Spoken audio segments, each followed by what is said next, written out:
హరే కృష్ణ. శ్రీ కనకధారా స్తోత్రం.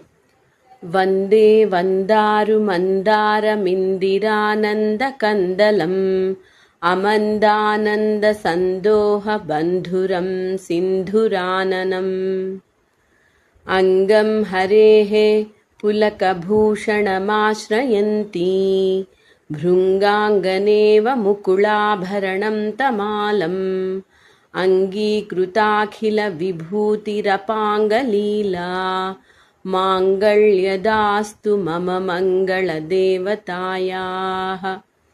ముగ్ధా ముహుర్విదధతి వదనే మురారేః ప్రేమత్రపా ప్రణిహితాని గతాగతాని మాలాదృశోర్మధుకరీవ మహోత్పలేయా सा मे श्रियं दिशतु सागरसम्भवायाः. विश्वामरेन्द्रपदविभ्रमदानदक्षमानन्दहेतुरधिकं मुरविद्विषोऽपि ईशन्निषीदतु मयि क्षणमीक्षणार्थम् इन्दीवरोदरसहोदरमिन्दिरायाः. आमीलिताक्षमधिगम्य मुदा मुकुन्दम् आनन्दकन्दमनिमेषमनङ्गतन्त्रम् आकेकरस्थितकनीनिकपक्ष्मनेत्रम् भूत्यै भवेन्मम भुजङ्गशयाङ्गनायाः. बाह्वन्तरे मधुजितः श्रितकौस्तुभेया हारावळीनहरिनीलमयी विभाति कामप्रदा भगवतोऽपि कटाक्षमाला कल्याणमावहतु मे कमलालयायाः. कालाम्बुदाळिललितो रसिकैटभारेः धाराधरे स्फुरति या तटिदङ्गनेव मातुः समस्तजगतां महनीयमूर्तिः भद्राणि मे दिशतु भार्गव नन्दनायाः. प्राप्तं पदं प्रथमतः खलु यत्प्रभावात् माङ्गल्यभाजि मधुमाथिनि मन्मथेन मय्यापतेत्तदिह मन्धरमीक्षणार्धम् मन्दालसञ्च मकरालय कन्यकायाः. दद्याद्दयानुपवनो द्रविणाम्बुधाराम् अस्मिन्न किञ्चन विहङ्गशिशौ विषण्णे दुष्कर्मघर्ममपनीय चिराय दूरम् नारायणप्रणयिनी नयनाम्बुवाहः. इष्टाविशिष्टमतयोऽपि यया दयाद्रदृष्ट्या त्रिविष्टपपदं सुलभं लभन्ते दृष्टिः प्रहृष्टकमलोदरदीप्तिरिष्टां पुष्टिं कृषीष्ट मम पुष्करवीष्टरायाः. गीर्देवतेति गरुडध्वजसुन्दरीति शाकम्भरीति शशिशेखरवल्लभेति सृष्टिस्थितिप्रलयकेलिषु संस्थितायै तस्मै नमस्त्रिभुवनैकगुरोस्तरुण्यै.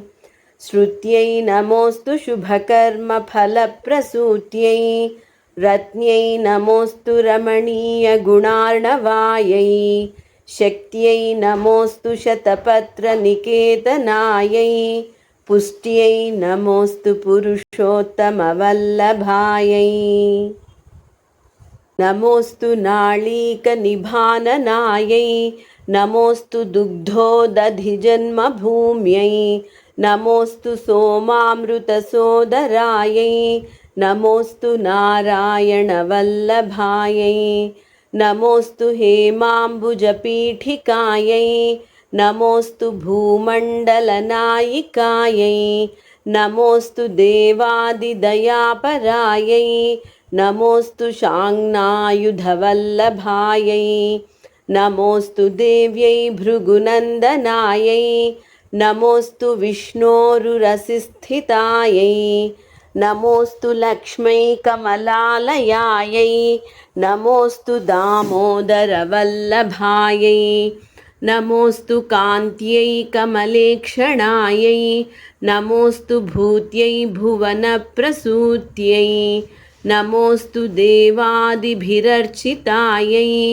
नमोऽस्तु नन्दात्मजवल्लभायै सम्पत्कराणि सकलेन्द्रियनन्दनानि साम्राज्यदानविभवानि सरोरुहाक्षि त्वद्वन्दनानि दुरिताहरणोद्यतानि मामेव मातरनिशं कलयन्तु मान्ये यत्कटाक्षसमुपासनाविधिः सेवकस्य सकलार्थसम्पदः सन्तनोति वचनाङ्गमानसैः त्वां मुरारिहृदयेश्वरीं भजे सरसिजनिलये सरोजहस्ते धवलतमांशुकगन्धमाल्यशोभे भगवती हरिवल्लभे मनोज्ञे त्रिभुवनभूतिकरि प्रसीद मह्यम् दिग्हस्तिभिः कनककुम्भमुखावसृष्टः सर्वाहिनी विमलचारुजलप्लुताङ्गीं प्रातर्नमामि जगतां जननीमशेष लोकाधिनाथगृहिणीम् अमृताब्धिपुत्रीं कमले कमलाक्षवल्लभे त्वं करुणापूरतरङ्गितैरपाङ्गैः अवलोकय मामकिञ्चनानां प्रथमं पात्रमकृत्रिमं दयायाः स्तुवन्ति ये स्तुतिभिरमूभिरन्वहं त्रयीमयीं त्रिभुवनमातरं रमां गुणाधिका गुरुतरभाग्यभाजिनो भवन्ति ते भुवि बुधभाविताशयाः सुपर्णाधारास्तोत्रं यच्चङ्कराचार्यनिर्मितं त्रिसन्ध्यं यः पठेन्नित्यं सकुटुम्बसमो भवेत् इति श्रीमत्परमहंसपरिव्राजकाचार्यस्य श्रीमच्छङ्करभगवतः कृतौ कनकधारास्तोत्रं सम्पूर्णम् बिल्वाटवीमध्यलसत्सरोजे सहस्रपत्रे सुखनन्निविष्टाम् अष्टापदाम्भोरुहपाणिपद्मां सुवर्णवर्णां प्रणमामि लक्ष्मीं कमलासनपाणिना ललाटे लिखितामक्षरपङ्क्तिमस्य जन्तोः परिमार्जयमातरङ्घ्रिणाते धनिकद्वारनिवासदुःखदोग्ध्रीम् अम्भोरुहं जन्मगृहं भवत्याः वक्षस्थलं भर्तृगृहं मुरारेः कारुण्यतः कल्पय पद्मवासे लीलागृहं मे हृदयारविन्दम् स्वस्ति।